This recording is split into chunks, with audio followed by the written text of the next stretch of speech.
کچھ خریداری بھی کر سکتے ہیں. صحیح صحیح. یہ ایک ایکسٹرا انعام ہے. اور جو رنگ میں نکلنے والے کوپن ہیں یہ اگر کسی نے لے لیے تو یہ جائز ہیں, اس کے پیسے لینا بھی جائز ہے. یہ ہے اس مسئلے کی پہلی صورت. ٹھیک ہے. لیکن اس مسئلے کی جو دوسری صورت ہے وہ خطرناک ہے. کہ وہ کون سی صورت؟ پیسے تو اس نے دکاندار سے لیے نا. ٹھیک ہے. کمپنی کا تو دفتر ہی نہیں ہے یہاں پر. اب دکاندار نے 100 روپے دے دیے اس کو. صحیح. کمپنی کی بہاف پر اس کو دے دیے کہ میں کمپنی سے لے لوں گا. ٹھیک. اب کمپنی کی بہاف پر اس نے 100 روپے دیے ہیں اور لے رہا ہے 110 روپے. یہ کیا ہے؟ یہ خریداری ہے یا یہ کچھ اور ہے؟ یا یہ فیس ہے؟ یہ کیا ہے؟ حضور یہ ان کی ایک یوں سمجھیں کہ کمپنی کی ایک ترغیباً ہوتا ہے کہ آپ ہمارے نمائندے ہیں ایجنسی کے حوالے سے, تو آپ یہ دیں, پھر جب وہ کمپنی حساب کتاب کے لیے آتی ہے تو اس میں وہ ٹوکن ان کو دے کے تو پھر وہ اس کا حساب کتاب بنا کے 110 کے یعنی 10% آپ کو ہم ٹوکن کے اوپر 10% آپ کو ایکسٹرا دیں گے جتنے آپ ٹوکن دیں گے. دیکھیں ٹوکن پر تو جس نے خریدا اس کو مل گئے پیسے, 100 روپے اس کو مل گئے. ٹوکن تو اس دکاندار کا نکلا ہی نہیں. دکاندار نے 100 روپے لگائے, 110 روپے لے لیے. تو بظاہر تو مجھے یہ سود ہی سمجھ میں آ رہا ہے. تو دکاندار کو یہ کرنا چاہیے اس پر کہ وہ ایکسٹرا پیسے نہ لے, ایکسٹرا پیسے نہ لے. 100 روپے اس نے دیے ہیں تو 100 روپے ہی لے. بنا کے یا تو بلنگ میں مائنس کرتے ہیں, جیسے اب وہ رقم ہی آ گئی, ویسے تو وہ رقم ہی بنتی ہے. بھائی پیسے ہو یا رقم ہو, وہ تو رقم ہی بنتی 100 روپے ہی لینے کا حقدار ہے وہ. 100 کا ٹوکن ہے 100 ہی لے, 100 ہی دیے, 100 ہی جتنے دیے نا. ہے. اگر بینیفٹ کی کمپنی سے کوئی ڈیل ہو یا کوئی اور صورت نکل آئے کہ مثال ہے وہ دیتی دیکھیں ہے, کھڑے کھڑے تو نہیں نکلے گی نا. آپ بات کریں گے اور کمپنی آپشن رکھے گی اور 10 صورتیں سامنے آئیں گی, پھر وہ بات ٹھیک ہوں گی, بات ٹھیک نہیں ہوں گی, وہ بات کی باتیں ہیں. فی الحال اس پر کلوز کریں کہ یہ طریقہ غلط ہے اور اس طریقے کو نہیں اپنانا. یہ جزاکم اللہ. ماشاء اللہ. اور وہ ایڈوانس سے نامی جی میں عرض کرتا ہوں. ایڈوانس آپ نے پیسے جمع کروا دیے, دوائی بعد میں ملے گی. خرید و فروخت کی 4 قسمیں ہیں. ایک قسم یہ ہے کہ آپ کرنسی دیں اور چیز خریدیں, جیسے ہم عام طور پر کرتے ہی ہیں. ٹھیک ہے.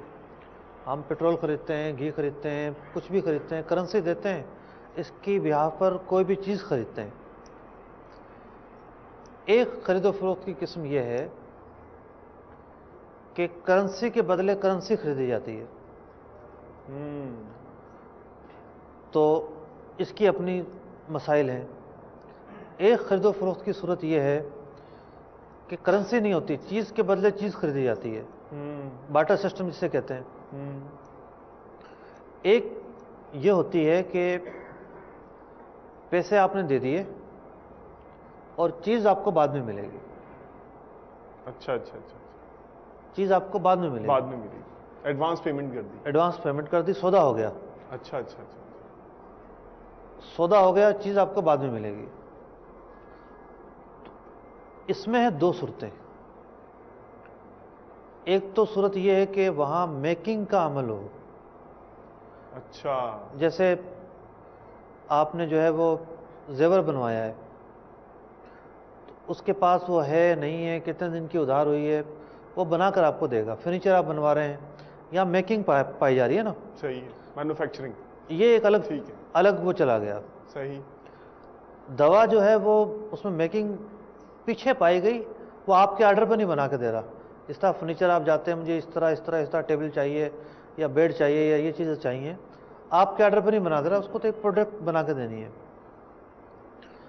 تو یہ ہے بے سلم, کہ چیز آپ نے خرید لی, پیسے دے دیے اور چیز بعد میں ملے گی. عام طور پر پیسوں کی ادھار ہوتی ہے, چیز کی ادھار نہیں ہوتی. اس کی گنجائش ضرور موجود ہے لیکن 12 شرائط کے ساتھ. پہلی شرط یہ ہے 1 مہینے سے زیادہ کی ادھار ہو. جیسے آپ نے جنوری میں ڈلیوری لینی ہے تو آپ جو ہے وہ نومبر کے اندر آخری تاریخوں میں کم از کم آرڈر بک کرائیں، پیسے دے دیں۔ دوسری شرط یہ ہے کہ وہ مال مارکیٹ میں موجود ہو، کسی نہ کسی شیپ میں موجود ہو۔ جیسے آج کل آم کا سیزن نہیں ہے، ملتا ہی نہیں ہے، کوئی ابھی بیٹھے بیٹھے آم خرید لے، یہ جائز نہیں ہے، بھلے 1 مہینے کی ادھار پر ہو۔ ہاں جیسے اناج وغیرہ یہ چیزیں اویلیبل ہوتی ہیں، وہ دوا ہے وہ اویلیبل ہے تو ٹھیک ہے۔ اور بھی اس طرح کی کچھ شرائط ہیں، تقریباً 12 کے قریب، باقی شرائط آسان ہیں۔ یہ 2 اہم شرائط ہیں، تو ان کا خیال رکھ کر خرید لیں۔ ماشاء اللہ۔ بڑی ہی نئی نئی چیزیں لگ رہی ہوں گی آپ کو، لیکن مسئلہ یہ ہے کہ ہماری توجہ جو مال کے ذرائع ہیں نا ان پر کم ہے۔ یوں سمجھیں کہ سارا جو ہے وہ جو دار و مدار ہے وہ طریقے پر ہے۔ اللہ تبارک و تعالیٰ نے ارشاد فرمایا احل اللہ البیع وحرم الربا، سود کو اللہ نے حرام قرار دیا، خرید و فروخت کو حلال قرار دیا۔ سبحان اللہ۔ ایک شخص کسی کو قرضہ دیتا ہے کہ یہ 1 لاکھ روپے لے لو، مجھے 1,10,000 دے دینا، یہ سود ہے۔ ایک شخص آتا ہے دوسرے کے پاس، یار وہ مجھے فرنیچر خریدنا ہے بچے کے جہیز کے لیے، تو 1 لاکھ روپے چاہیے۔ اس نے کہا بھی تم نے کہاں سے خریدنا ہے مجھے بتاؤ، اس دکان سے خریدنا ہے۔ وہ جاتا ہے 1 لاکھ روپے خریدتا ہے، اپنا قبضہ کرتا ہے اور اس کو 1,10,000 کا بیچ دیتا ہے۔ یہ خرید و فروخت ہے۔ دونوں کا مقصد ایک ہی تھا، طریقہ کار میں فرق ہو گیا۔ صحیح تو صحیح۔ طریقہ کار کا فرق سیکھنا ہی تو ضروری ہے، اسی کا نام تو شریعت ہے۔ اللہ تعالیٰ نے شریعت کیوں اتاری ہے؟ جو لوگ کر رہے تھے وہی اگر لوگ کرتے رہتے تو شریعت کیوں اتاری؟ بھئی بہن بھی عورت ہے، بیوی بھی عورت ہے، دونوں کی حیثیتیں مختلف ہیں نا۔ جی جی یہ حیثیتیں مختلف ہیں یہ ہمیں شریعت نے بتایا ہے۔ صحیح ہے۔ تو اسی طریقے سے کاروبار و تجارت کے طریقے مختلف ہیں، بعض طریقے ایسے ہیں شریعت نے کہا یہ حلال ہیں، بعض ایسے ہیں شریعت نے کہا حرام ہے۔ اب بندے کو پتہ ہونا چاہیے، تو علم جو ہے اس کو بچاتا ہے کہ نہیں یوں نہیں یوں کروں گا، کام بند نہیں کرنا۔ شریعت یہ نہیں کہتی کہ آپ کام بند کر کے بیٹھ جاؤ، مطلب مدعا یہ ہے کہ کام آپ کو کرنا ہے اور صحیح طریقے سے صحیح کرنا ہے۔ طریقے سے کرنا۔ ماشاء اللہ، بہت خوب۔ علم سیکھنے سے ہوگا۔ ٹھیک، بہت خوب۔ تو مجھ سے یہ یعنی مین پوائنٹ ہم نے یہ سیکھا کہ اگر ہم اپنا طریقہ جو ہے وہ درست کر لیں تو نتیجہ بھی وہی حاصل ہم طریقہ درست سکتے کر لیں، اور کئی ایسی چیزیں آتی ہیں کہ یار یہ طریقہ آپ 2-3 شرائط ہیں اس کا خیال رکھیں۔ اچھا وہ باقی اس ہو کا خیال وہ رکھے گا جی جی۔ جس کا احتیاط کا ذہن ہوگا۔ مطلب ذہن یہ بن جائے گا نہیں یار، جیسے مثال کے طور پر لوگ نماز پڑھتے ہیں، ٹھیک ہے۔ بہت سارے لوگوں کو دیکھ کر ہنسی آ رہی ہوتی ہے کہ یار نماز پڑھ رہے ہیں مذاق کر رہے ہیں، تو کیا ہے کہ اس کا ذہن ہی نہیں ہے احتیاط کا۔ ٹھیک۔ اور اکثر لوگ وہ ہیں کہ جو ماشاءاللہ پورا اہتمام کرتے ہیں، پہلے جو ہے وہ اچھی طرح وضو کرتے ہیں، قرات کی ادائیگی کرتے ہیں، اطمینان سے رکوع سجود کرتے ہیں۔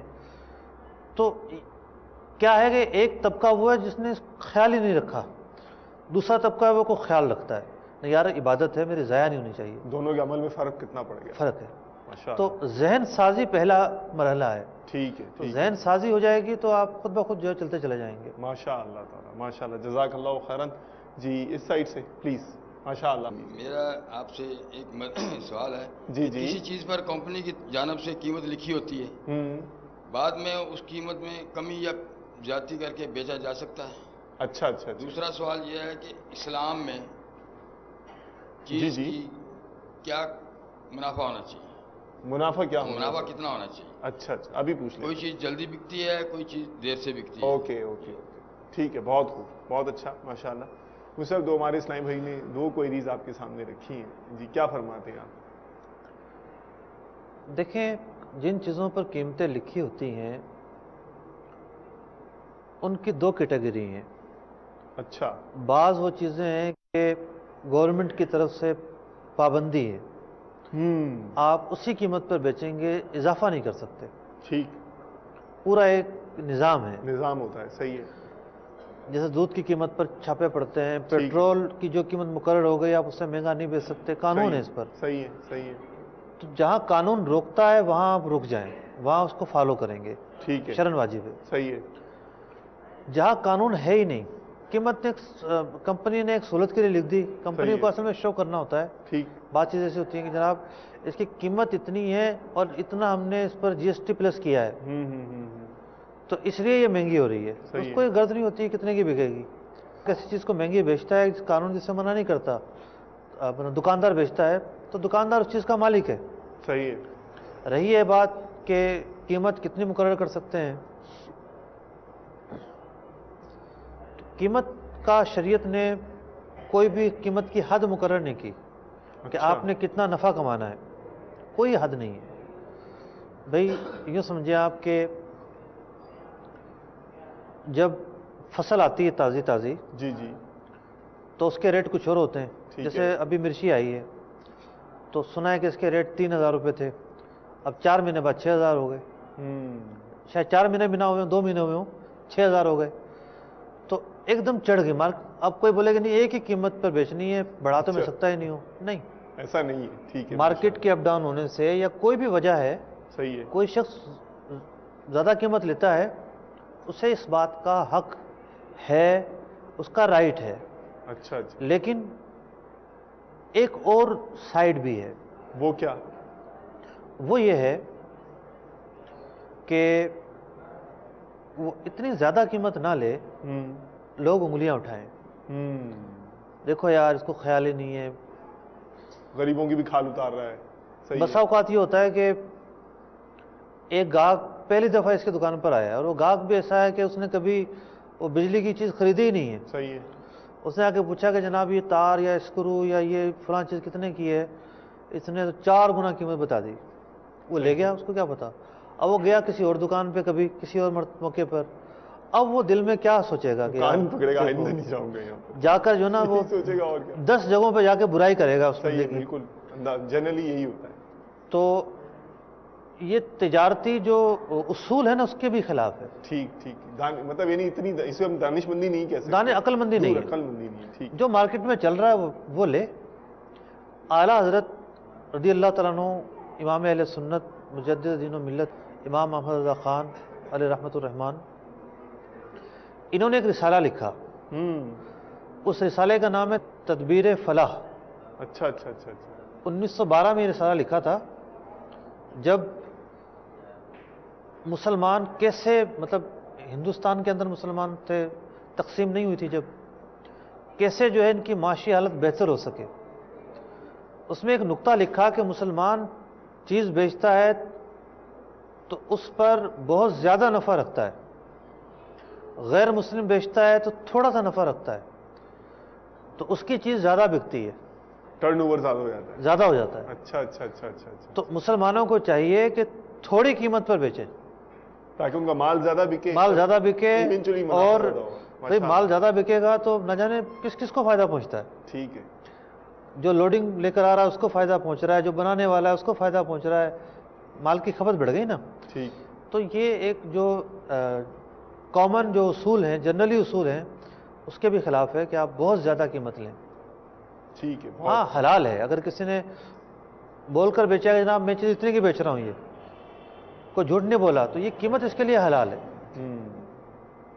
ٹھیک ہے. جزاک اللہ خیرا واحسن الجزاء. جی نیکسٹ کویشچن پلیز. میرا یہ سوال ہے کہ اگر کسی سے 1 لاکھ روپے کاروبار کے لیے لے لیے جائیں، ٹھیک ہے، اور اس کا اگر ہیلا کیا جائے کہ یہ آپ مجھے مال خرید کر 1 لاکھ کا 1,25,000 میں 1 سال کی مدت میں مجھے بیچ دیں، تو یہ یعنی کہ میں اس سے مال خرید لوں 1 سال کی مدت کے اوپر، اور وہ 1 لاکھ کا مال 1,25,000 میں خرید لوں، تو وہ کیا میرے لیے جائز ہے یا ناجائز ہے؟ اور اس کی پیمنٹ میں نے اسے 1 سال میں ادا کرنی، یعنی کہ 1 لاکھ کا مال 1,25,000 میں ادھار پر خریدنا، اور ہر مہینے قسطیں کر کر کے دینی ہے. قسطیں جو اس کی 25,000 کی رقم ہے اس کی قسطیں ادا کرنی ہے ماہانہ 2,000 روپے یا 2,200 روپے تقریباً وہ لگا لے. تو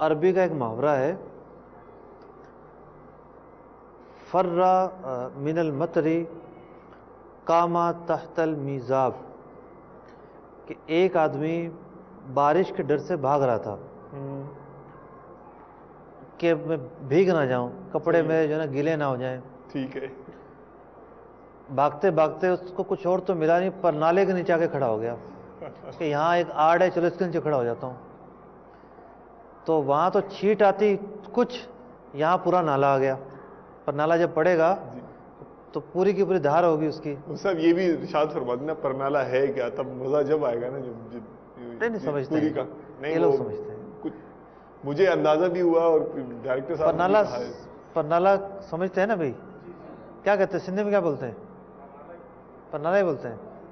آپ ایسے ترجمہ نہیں کر رہے ہو بلا وجہ جو لگا ہوتا ہے نا پائپ بارش کا پانی. کیا آپ کیا سمجھتے ہیں یار، اہل زبان لوگ بیٹھے ہیں. ٹھیک. ایک طریقہ ٹھیک ہوتا ہے، اس میں کوئی خرابی نہیں ہوتی. ٹھیک ہے. لیکن پیچھے ڈاکٹر صاحب ہنس رہے ہیں تو میرے ذہن میں ایک مثال آ گئی. آپ نے اخباروں میں پڑھا ہے نا کہ بچہ آیا اور جناب اس کی ٹانگ ٹوٹی ہوئی تھی، ڈاکٹر نے سیدھی کے بجائے الٹی کا آپریشن کر دیا. یہ ایک واقعات آئے نا، آئے دن اخباروں میں آتے ہیں. تو ڈاکٹر نے مریض کو لٹایا آپریشن کرنے کے لیے، ٹانگ اس کی سیدھی ٹوٹی ہوئی ہے، اس نے الٹی کا آپریشن کر دیا، جو نہیں ٹوٹی ہوئی تھی وہ بھی توڑ دی. تو اس طرح کے ہیلے کرنے والے جو ہے نا وہ یہ کرتے ہیں. وہ جو شرعی تقاضے ہیں ان کے پورا کرنے پر ہی راستہ ملے گا، وہ راستہ پورا کرتے ہی نہیں ہیں. تو کوئی بھی ہیلا جو ہے اگر آپ کرنا چاہتے ہیں، بہت اچھے مستند عالم سے جس کو مہارت ہو ان مسائل کی، فیس ٹو فیس پوچھ کر سیکھ کر پھر کریں. ورنہ تو وہی مثال صادق آئے گی کہ بچنا چاہ رہے تھے چھینٹوں سے اور پرنالے کے نیچے آ کے کھڑے ہو گئے. یہ مسئلہ ہے. ٹھیک. نیکسٹ سوال. ماشاء اللہ. جی السلام علیکم جناب. وعلیکم السلام ورحمۃ اللہ. میرا نام جعفر علی اطاری ہے. جی جی ماشاء اللہ. گارمنٹس کی ہماری دکان ہے. اچھا اچھا. تو سر سوال یہ پوچھنا تھا کہ ہمارا جو بیپاری ہے وہ سود پہ مال لے کے آتا ہے. سود پہ وہ لے کے آتا ہے. اچھا. تو ہمارا ان سے لینا کیسے صحیح ہے؟ ٹھیک ہے. آپ اس جس بندے سے ٹریڈنگ کر رہے ہیں وہ سود پہ مال لے کر آ رہا ہے. وہ سود پہ لے کے آتا، ہم کیش لے گئے، ہم نہیں لے کے آتے. مجھ سے کچھ آپ پوچھنا چاہیں گے ان سے؟ ہاں پوچھوں گا. جی جی لبیک. بس سود پہ لانے کی دو صورتیں ہو سکتی ہیں. ایک تو یہ کہ اس نے یہاں سے پیسہ پکڑا سود پہ، پھر مال خرید لیا. جی ایسا ہوتا ہے. وہ ہمیں پتہ لگا وہ سود پہ لے کے آتا بندہ. نہیں کہاں سے؟ حیدرآباد سے لاتا ہے. ایک مثال ہے. تو اس کو پیسے وہ سود پر لیتا ہے نا پہلے. تو ہم مال کیش لیتے ہیں. آپ کی بات نہیں کر رہا میں، اس کی بات کر رہا ہوں. اچھا وہ پتہ نہیں کیسے، وہ ہمیں پتہ لگا وہ سود پہ لے کے آتا آدمی مال. اس کی صورت کیا ہو سکتی ہے؟ سود پر مال کیسے مل سکتا ہے؟ وہ پہلے سود پہ پیسے پکڑتا ہے، پھر اس پیسے سے مال لیتا ہے اور پھر مال لا کے آپ کو سودا دیتا ہے. ہاں ایسے ہی کرتا ہے نا. جی جی. ورنہ وہ دکاندار سود پر کیوں کام کرے گا؟ سود دینے والے عام طور پر الگ لوگ ہوتے ہیں، سود پر قرضہ دینے والے. صحیح ہے. دکاندار کو چیز بیچنی ہوتی ہے. ٹھیک ہے. اب وہ اس نے کسی بنیے سے یا کسی اور سے پکڑے پیسے سود پر، مال خرید کر ڈال دیا دکان میں. ٹھیک ہے. تو ہمیں لینا جائز ہے؟ یہ پوچھنا چاہتا صاحب. ہاں میں آپ کی طرف بھی آتا ہوں. یہ ماشاءاللہ مفتی صاحب ان کی سینسٹیوٹی جھلک رہی ہے الحمدللہ کہ پوچھنا چاہ رہے ہیں. جی سود حرام ہے. اللہ اکبر. ٹھیک ہے. لیکن شریعت کے جو ضابطے ہیں نا، جی جی میں نے عرض کیا کہ طریقوں کو سمجھنا ضروری ہے. ٹھیک ہے. طریقے آپ سمجھ جائیں گے تو حلال و حرام واضح ہو جائے گا. یہ ایک دن میں نہیں ہوگا، مہینوں اور سالوں میں ہوگا. ایک دم سے علم سارا اتر جائے یہ نہیں ہوتا. اللہ. دعوت اسلامی کے ماحول سے وابستہ رہیں گے، اجتماعات میں آتے رہیں گے تو ذہن بنے گا اور مطالعہ کرنے کی بھی توفیق ملے گی، علماء سے پوچھنے کی بھی توفیق ملے گی. ماشاءاللہ. تو دیکھیں ذرا، سود حرام ہے نو ڈاؤٹ. جس نے قرضہ لیا ہے یہ جب دے گا تو سود دے گا. صحیح ہے. 1 لاکھ لیا، 1 لاکھ پر 10,000 اس کو دینے ہیں. صحیح ہے. تو جو 10,000 یہ دے گا نا وہ سود ہوں گے. ٹھیک. بھئی اس نے 1,00,000 لے کر 1,10,000 لٹا دیے، تو اس 1,10,000 میں حرام پیسے کتنے اور حلال کتنے بتائیں ذرا، مائک لے کے بتائیں۔ ہاں ہاں آپ کا امتحان ہو رہا ہے۔ جی سر۔ 1,10,000 کا قرضہ لے لیا، مطلب 1,00,000 روپے قرضہ لے لیے جی سر۔ اور واپس لوٹائے 1,10,000، جی۔ تو اس میں سود کتنا ہے؟ 10,000 قریب کر کے 10,000 سود ہے۔ جی۔ سود ہی حرام ہے نا؟ جی جی۔ قرضہ لینا حرام ہے حلال ہے؟ قرضہ بغیر سود کے حلال ہے سر۔ ٹھیک ہے، ماشاءاللہ، تشریف رکھیے۔ اب یہاں اس قرضے میں یہ قرضے کا عمل ناجائز ہے کیونکہ اس میں سود پر قرضہ لیا گیا ہے، لیکن جو حرام رقم ہے وہ اوپر والی ہے، جو 1,00,000 ہے وہ حلال رقم ہے، اسی رقم سے اس نے مال خریدا ہے، اسی رقم سے اس نے مال خریدا ہے نا، اور وہ آپ کو بیچ دیا تو آپ کے لیے خریدنا جائز ہے۔ اب یہ اس کو جو واپس لوٹائے گا اضافی پیسے وہ اس کے لیے لینا حرام ہوں گے، یہ مسئلہ ہے۔ تو ایسا نہیں کہ سودی قرضے سے جو بھی مال خریدا جائے وہ حرام ہو جائے، ایسا نہیں ہے۔ ٹھیک۔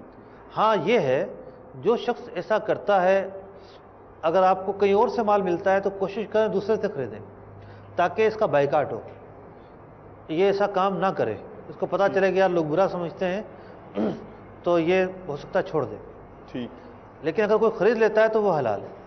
ٹھیک ہے، جزاک اللہ خیرن و احسن الجزا۔ جی نیکسٹ کویشچن پلیز۔ السلام علیکم۔ وعلیکم السلام۔ مفتی صاحب سے میرا ایک سوال ہے کہ مدرسے کے پیسے مسجد میں لگا سکتے ہیں کہ کچھ مہینے کے بعد واپسی لوٹا دیں گے؟ اچھا، ٹھیک۔ مدرسے کے پیسے مسجد میں نہیں لگا سکتے۔ مسجد کے پیسے مدرسے میں لگا دیں؟ نہیں لگا سکتے، دونوں کے نہیں لگا سکتے؟ نہیں لگا سکتے، بالکل نہیں لگا سکتے۔ جو لگائے گا وہ جیب سے ادا کرے گا، گناہ گار ہوگا۔ جو ایسا کرتا ہے وہ مطلب کہ مسجد انتظامیہ میں رہنے کے یا مدرسہ انتظامیہ میں رہنے کے لائق بھی نہیں ہے۔ وہ سب کرائسس آ جائے اب، یعنی کہ چندہ اوپر نیچے ہو جائے، مسجد بھی چلانی ہے، مدرسہ بھی چلانا ہے، کرائسس آ گئے تو دیکھیں اوپن راستہ ہے نا، ٹھیک ہے، مسجد کے اوپر مثال کے طور پر بل بہت زیادہ آ گیا ہے، صحیح ہے، تو لوگوں سے مدد مانگی جائے۔ بعض صورتوں میں لوگوں سے قرضہ بھی لیا جا سکتا ہے۔ اچھا، یہ نہیں ہے کہ ایک وقف کا پیسہ دوسرے وقف میں لگا دیا جائے، اس کی اجازت نہیں ہے۔ مطلب یہ چندوں سے قرضہ نہیں لیا جا سکتا۔ ٹھیک۔ اب مسجد اور مدرسے کی جو بات ہوئی ہے اس سے نہیں لیا جا سکتا۔ جزاک اللہ خیرن۔ جی نیکسٹ کویشچن پلیز۔ السلام علیکم۔ وعلیکم السلام محمد اکبر اتاری۔ یہ آپ سے معلوم کرنا تھا مفتی صاحب سے کہ پرائز بانڈ کا جائز ہونے کی کیا وجہ ہے جبکہ اس پہ کوئی محنت یا کوئی اس طرح کی کوئی مشقت یا کوئی کام نہیں کرنا پڑتا؟ پرائز بانڈ پر پرائز بانڈ کام نہیں کرنا پڑتا؟ اس سے پرائز بانڈ یعنی میرے پاس پیسے ہیں، میں اپنے پاس لے کے رکھ لیتا ہوں، اس سے میں نے کوئی کام نہیں کیا، وہ اسپیئر میں میرے پاس پڑے ہوئے ہیں، اس پہ کوئی بھی انعام نکلتا ہے۔ آپ پلاٹ خریدتے ہیں، ٹھیک ہے، ٹھیک، اس پلاٹ خریدنے کے 2 سال بعد قیمت ڈبل ہو جاتی ہے، آپ نے تو کوئی محنت کی ہی نہیں، کچھ بھی نہیں کی، اللہ کبھی پلاٹ پہ جا کے بھی نہیں دیکھا اور آپ کو ڈبل پیسے مل گئے، سمجھ میں آ گیا ہوگا۔ تو اصل سبب یہ نہیں ہے کہ محنت ہو تو حلال، نہ ہو تو حرام، اصل سبب یہ نہیں ہے، اصل سبب یہ ہے کہ وہاں کوئی غیر شرعی کام پایا جا رہا ہے یا نہیں پایا جا رہا۔ بس زیادہ سے زیادہ 2 چیزوں کا امکان تھا، یا تو سود پایا جاتا ہے یا جوا پایا جاتا۔ وہ جوا اس وجہ سے نہیں ہے کہ جتنی ہماری رقم ہم نے جتنے کا وہ خریدا ہے مارکیٹ میں جائیں گے اتنے کا وہ بک جائے گا، کوئی نقصان کا پہلو نہیں ہے، نہ یہ قرضے کی صورت ہے کہ جناب واپس کم ملیں گے، اور نہ یہ سود ہے کہ آپ نے خریدا اور حکومت نے کہا آپ کو ملے گا ہی ملے گا، ملے ہی ملے گا، ایسا نہیں ہے۔